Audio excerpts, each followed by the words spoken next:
Hi, my name is Marco Ruggiero Esposito, and today, for the exam of corporate governance, we will study the Piaggio group. As we can see from the slide, the world production falls into two categories: two-wheeled vehicles and commercial vehicles. The two-wheeled vehicles category includes 7 different brands, namely Aprilia, Gilera, Piaggio, Vespa, Delbi, Moto Guzzi and Scarabeo.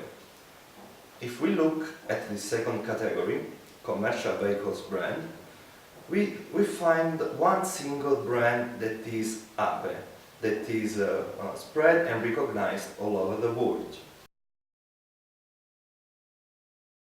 A good mission statement must clearly highlight what the firm produces and how it is produced. Moreover, it must be clearly stated the objective of the firm and which are the conditions for survival and development into the environment. If we look at the mission statement of the Piaggio Group in the next slide, all these elements are mentioned at least once. What produce? The firm creates superior quality products, services and solutions for urban and extra-urban mobility. How produces? Acting as a global player and with a business model based on the values of quality and tradition. Value for all its stakeholders, contributes to the social and economic growth of the communities in which it operates, considering in its activities the need to protect the environment and the collective well-being of the community. For whom creates value? It generates value for its shareholders, clients and employees. It is clear that all the elements mentioned before are included in the mission statement of the Piaggio Group. We can therefore conclude that the mission statement of the Piaggio Group is a good mission statement. In order to study the ownership structure of the group, we can use the information available on the website of Borsa Italiana. If we look at the slide, we can see that IMSI SPA is by far the largest shareholder of the group, with 50.25% of share capital.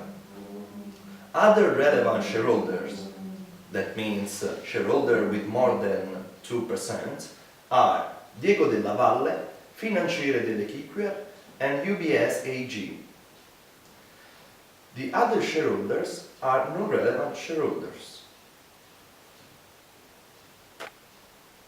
It is clear that the IMSI Group exercised the jure control over the Piaggio Group, but we haven't seen who pulls the strings of the IMSI Group. If we want to know who is the ultimate controlling party of the group, further investigations are required. As we can see from the next slide, Roberto Colaninno is the ultimate controlling party of the group. He indirectly controls the IMSI Group through Omnia Holding and Omnia Invest.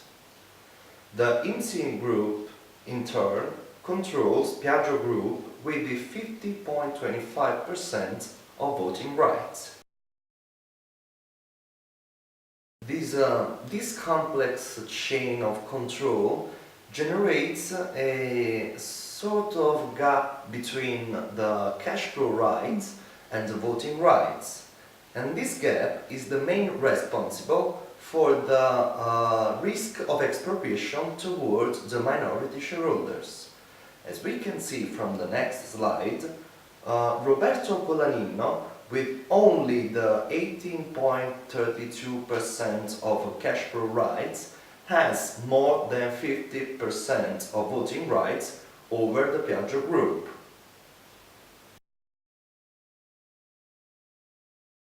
With this huge percentage of voting rights, Mr. Colaninno is able to elect the majority of the board of directors, through which he can exercise effective control over the company.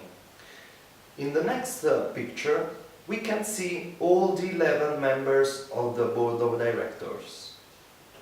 The board of directors is composed by three family members: Roberto, that is both CEO and chairman, Michele, and Matteo Colaninno.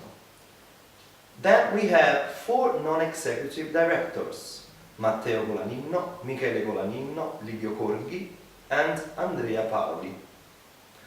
Moreover, we have six independent non-executive directors: Daniele Discepolo, Franco De Benedetti, Riccardo Varaldo, Luca Paravicini Crespi, Lito Barbaro, and Mauro Gambaro. The question is, are independent directors really independent? We can doubt about it. The actual composition of the board is based on the single slate of candidates filed by the majority shareholder INSI and therefore indirectly by Roberto Colaninno. Moreover, according to the article of association, one director is chosen by the minority shareholders. Probably he is Vito Barbaro, who currently serves as Director of Operations and Development for the Lavalle Group. Even if the Lavalle Group did not present his own list, maybe he reached an agreement with Roberto Colaninno and they together decided to appoint Vito Barbaro.